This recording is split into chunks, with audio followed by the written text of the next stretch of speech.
At first, it looked like a terrifying act of violence. A young woman claimed she had barely escaped a shooting in the middle of the night. Bullets tore through a parked car. More than 20 shell casings were scattered across the road. And somehow, no one was hit. But as investigators began looking closer at what happened that night, something strange started to emerge. The woman who said she was a victim wasn't telling the full story. Small details in her account didn't add up.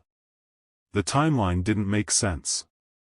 And when detectives searched her phone, what they discovered completely flipped the case on its head. Because according to the evidence, the woman who said she was almost killed may have helped plan the attack herself. Tonight, we're breaking down the disturbing case involving Ariana Gajraj and Brandon Pella. A story that prosecutors say involves jealousy, betrayal, and an alleged murder plot that nearly ended in tragedy. But the biggest question investigators had to answer was this. Was Ariana a terrified victim caught in the middle of a violent confrontation? Or was she secretly helping set the entire thing up? Before we dive deeper, let us know in the comments where you're watching from. We'd love to hear from you, and don't forget to hit that subscribe button so you never miss any of our upcoming videos. In the early hours of December 1, 2023, the temperature in Lake County, Florida was mild. Most residents were asleep. But for 20-year-old Ariana Gajraj, the night was only beginning. Just after midnight, Ariana contacted a friend named Dion. According to Dion, Ariana sounded stressed and frustrated. She said she had been dealing with ongoing problems involving her on-again, off-again ex-boyfriend. His name was Brandon Pella. The relationship between Ariana and Brandon had reportedly been turbulent. Arguments, jealousy, and accusations had become common. That night, Ariana told Dion she needed someone to talk to. Dion agreed to pick her up. The two drove around for a while before eventually parking along a quiet stretch of road known as Peppermill Trail. To Dion, the situation felt completely normal. Two friends sitting in a car. Listening to music. Talking about life. Nothing about the moment suggested danger. But that calm moment would not last. At some point during their conversation, Dion noticed headlights approaching in his rearview mirror. A white sedan was moving toward them. But instead of driving past, the car pulled directly in front of Dion's vehicle, blocking his path. Then the driver stepped out of the car. And gunfire erupted. Shots rang out rapidly. Dion reacted instantly. He threw the car into reverse and backed away as fast as he could. Bullets struck the vehicle. Glass shattered. Metal crumpled. Investigators would later recover 21 spent 9mm shell casings scattered across the road. This wasn't a warning. It was sustained gunfire. And by sheer luck, neither Dion nor Ariana were hit. Dion managed to escape the area, speeding away from the shooter. Moments later, he contacted law enforcement. When deputies examined the vehicle, the damage told a clear story. Multiple bullet strikes covered the car. Whoever fired those shots had intended to cause serious harm. When investigators spoke with Dion, he told them he believed he knew exactly who the shooter was. Ariana's ex-boyfriend, Brandon Pella. According to Dion, Brandon had been sending him aggressive messages for days. The texts accused Dion and Ariana of having a relationship. The messages had grown increasingly hostile. Some even included threats. But investigators noticed something unusual about Ariana's behavior that night. After the shooting, she did not ask to go to the hospital. She did not ask to go to the police station. Instead, she asked Dion to drop her off near a neighborhood so she could walk home. At the time, detectives didn't fully understand why. But later, that detail would become important. Deputies decided they needed to speak with Ariana directly. They went to her home later that night. When officers knocked on the door, Ariana appeared nervous. Understandably so. She had just experienced a terrifying situation. Officers asked her to explain what happened. Ariana told them she and Dion were parked when another car suddenly appeared. Shots were fired. Dion drove away. She said everything happened so quickly she could barely understand what was going on. She told investigators she could not clearly see the shooter. She wasn't wearing her glasses. The entire moment was a blur. Officers asked if she would be willing to write down her version of events. At first, she agreed. But moments later, she changed her mind. She declined to provide a written statement. It was her legal right. But investigators noted the hesitation. Detectives now had a vehicle riddled with bullet holes.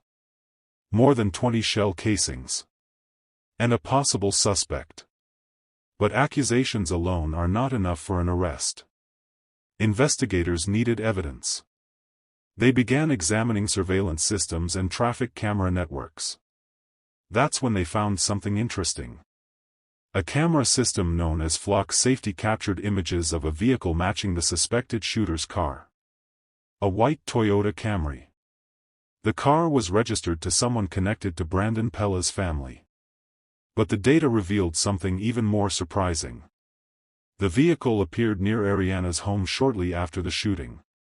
That detail raised serious questions. Because Ariana had told investigators she had not seen Brandon recently. If Brandon's car was near her home shortly after the shooting, that timeline didn't make sense. But the biggest breakthrough came when investigators analyzed Ariana's phone. Inside the phone, investigators discovered Ariana had been communicating with Brandon through a messaging app called Pinger. When detectives reviewed the messages, they found conversations that suggested the shooting might not have been spontaneous. The messages appeared to show planning. Brandon initially talked about confronting Dion. But investigators believe Ariana suggested a different approach. Instead of approaching him directly, she suggested boxing his car in. Creating a situation where Dion would be trapped. Detectives also found messages where Ariana told Brandon to call her from a blocked number. The idea was to show the call to Dion. To make him believe nothing was wrong. Moments before the shooting. Then investigators discovered another message exchange. Ariana reportedly texted Brandon saying, "Don't be dumb with guns." Brandon allegedly replied with a message that prosecutors later highlighted. "He's dying." Minutes before the shooting, Ariana sent Brandon a GPS location pin. The exact location where Dion's car was parked. Peppermill Trail. At that point, investigators believed they were looking at something very different than a sudden confrontation. According to prosecutors, the evidence suggested a coordinated plan. The theory was chilling. Ariana invited Dion to meet. She shared the location. Brandon arrived armed. And the goal, investigators believe, was to eliminate Dion. But the plan failed. Dion escaped. And what could have been a homicide became an attempted murder investigation. Months later, arrests were made. On March 13, 2024, Ariana turned herself in to police. She was taken to the Lake County Jail and held without bond. Soon after, detectives obtained an arrest warrant for Brandon Pella. Instead of forcing entry into a home, officers used a controlled approach. They told Brandon there had been an issue involving his car. When he stepped outside to speak with them, he was placed under arrest. Brandon appeared shocked. He reportedly told officers he did not even own a gun. But the warrant listed serious charges: attempted first-degree murder and conspiracy to commit first-degree murder. Both Ariana Gajraj and Brandon Pella now face extremely serious allegations. Under Florida law, attempted first-degree murder carries severe penalties. If convicted, the consequences could include decades in prison. Possibly even life. As the case moves forward, the digital evidence is expected to play a major role. Messages, location data, and communication timelines may provide a clear picture of what investigators believe happened that night. From a criminal justice perspective, this case raises a disturbing question. What if those bullets had landed differently? What if one shot had struck Dion? The difference between attempted murder and a homicide case may have come down to missed shots. But another question remains. Was Ariana manipulated by Brandon? Or was she actively helping plan the attack? Prosecutors believe the evidence suggests she played a direct role. The defense may argue something very different. And ultimately, that decision will be left to a jury. Now we want to hear from you. Based on everything you've heard in this case, do you believe Ariana was manipulated? Or do you think the evidence suggests she helped plan the attack? Share your thoughts in the comments below. And if you enjoy real criminal case breakdowns like this one, make sure you subscribe to Case Analysis Bureau so you never miss our next investigation.